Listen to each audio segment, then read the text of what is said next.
There is an area that is about the size of Florida. It's unexplored.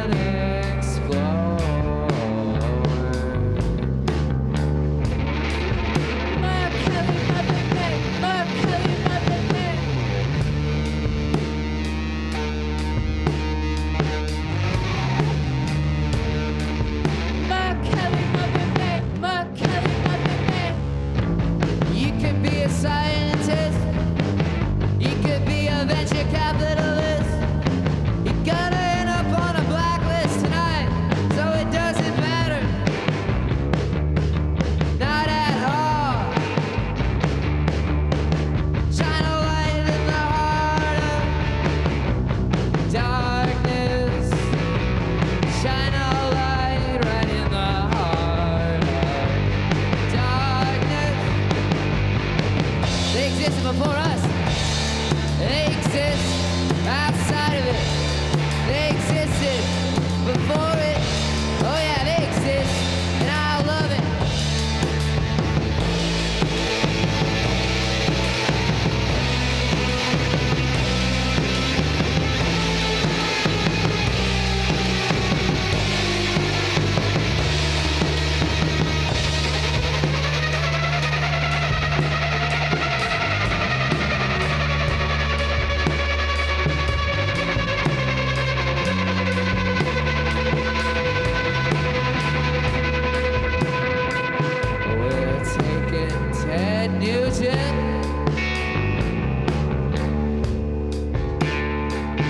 We're taking the mind free. His name's Chris Angel and his magic chicks. You're gonna love this guy. Gonna take what's left of Charlton Heston. Practice what we preach.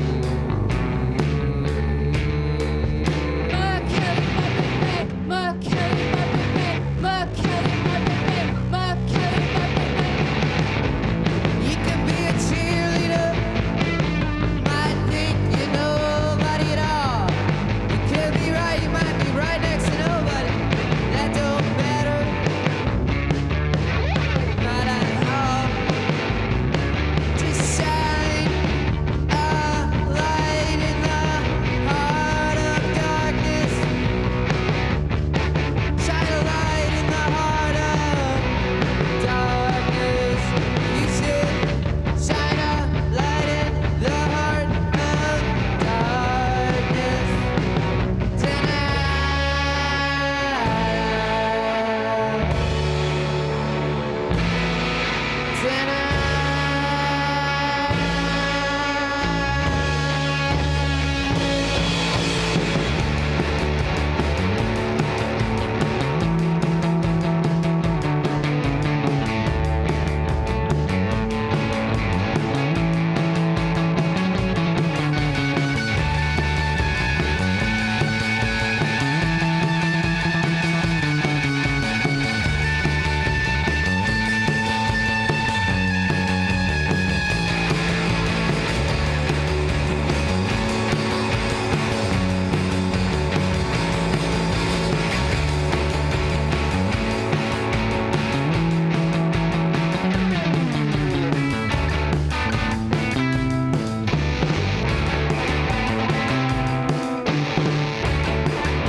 Cool. Thank you guys so much for coming in. This is awesome. All right. Well, let's start at the very beginning. How did Americans in France kind of get started? Well, we all met during a hockey game. It was the Stanley Cup Finals. So I guess it was, when did they do that, March? So March of '06, and I lost my keys. And Casey and Kent here were sitting at the bar, and I asked them if they'd seen them, and they said no. And Casey asked me if I played the guitar, and I said, well, she's pretty cute. Yeah, sure, I'll play the guitar. So here we are. But your background actually isn't in guitar, correct? Right, well, I always wanted to be a drummer, but I was cursed, so I asked my parents for drums for I think it was my 12th birthday, and they got me a guitar, of course, and I'd already worked out my Nirvana cover band with my neighbor, and that was not to be, but yeah, so I always wanted to be a drummer, but nowadays I play the guitar. So. Well, you just mentioned Nirvana. What are some of y'all's other influences growing up? Growing up, I guess, yeah, Nirvana's a big one. Wu-Tang Clan, I was a big fan of. Yeah. Ken likes the Beastie Boys. He likes a lot of that Lilith Fair stuff, too. Oh, they're coming to Raleigh. Are they really? Yeah, Lilith Fair's coming to Raleigh. All right, I'll be there. Yeah, so that's most of it. I don't know, Casey used to like the Suicidal Tendencies a lot.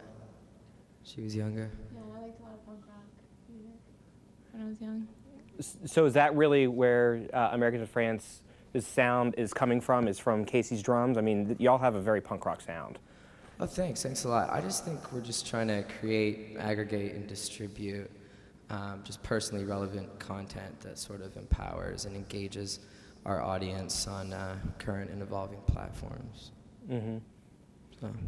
Well, okay, so between when American of France formed and the release of your debut album, Pennsylvania, what kind of evolution did the band go through? From when the record came out? I don't know, you want to take this one? From when the record came out till now? Well, from when American of France formed to the release of Pennsylvania. We were working on those songs up until we recorded them, like still working out some stuff in the recording. And it was just sort of everything filtering through everybody's brains. It's a complete collaboration, all of us working together. Mm-hmm. One hard part was the singing that had to evolve because I'd never recorded myself singing like on a record. I'd never really been a singer, so it was tough. I would just start screaming into the mic at first and realize like you can only do that for so long, and you know the stamina kind of lets up if you start strong like that. So I don't know, it evolved in that just the recording process of self forces you to sort of evolve somewhat. Well, what was it like the first time you heard yourself singing, if that's not scary. really... It was scary. I was like, I had to leave the room. It's still kind of tough. But I think if I did it again, I think I definitely learned a lot from it. But it's funny when if I've ever read like some review in a town that we're going to or something, they always mention something about it. You know, it's always like I don't know. I don't even remember. And I try not to take it to heart too much. It's hard hearing your own voice. I think it's the hardest thing to hear back. Yeah. My guitar licks, on the other hand, I like to hear those. I can never get enough of those. Well, how did you get hooked up with Odessa Records? I mean, y'all were the first release on this label. Yeah, I think we're sort of Paul Finn, who started Odessa, was there in the recording process for us. He because I was just really scared. I'd never made a record before, so I didn't really know like what kind of choices I could even make and such. So it was good to have someone there who'd done it a bunch. He recorded with the Manx a bunch. He plays on a lot of it, all the keyboard stuff Yeah. on a record. Yeah. But so after we had done it and it was all said and done, and he kind of tried to shop it around a little bit, but then he was just like, screw it, I'll put this out, you know. So it just was the next natural progression for him, and it's really good to see him doing that. He's got a good work ethic. He's a good guy. Mm-hmm. Well, so the album did incorporate keys, but y'all are obviously a power trio. Have you ever thought about bringing in a fourth member for more instrumentation or anything? Yeah, I do think about that a lot. One thing is it just it frees me up to focus more on singing and not worry about holding down the melody as much. So that's always nice when Paul's around because he takes care of a lot of that. But yeah, it's tough to sit in with our band. We've tried to play with a few different people, and the songs are just there's so many parts to them that people kind of get frustrated pretty quick. So It would take somebody very diligent to learn a lot of them, I think. Yeah. Okay, well, let's talk about Pennsylvania. When and where did you record the album? We recorded it at what eventually became our practice space. It's a pond. It's not a dirt road. It's on a pond, so it's a really nice, relaxing setting. We tracked it in 2 days over there, and then did the vocals intermittently throughout the next year at Brian Paulson's house. Mm-hmm. Yeah. Well, could you talk about the songwriting on that album a little? Songwriting is sort of, we wrote a lot of the songs either just walking down the street, you know, just like things like that, or we'd have a line in our head or something. And Casey writes a lot of the songs, but she only knows 3 chords on the guitar. So far. And that's new. She just really added a good G. They're good, yeah. Sometimes that's all you need. But anyway, so she'll write a song like that, and I'll try to sort of make it too complicated sometimes. But yeah, that's how we do it. We just kind of bring it to the band. We definitely write songs as a band for sure. Mm-hmm. Well, you also had a song on this year's Here Here compilation, and as I was talking to you earlier, I feel like the material that's on Pennsylvania and what's on Here Here almost sounds like 2 completely different bands.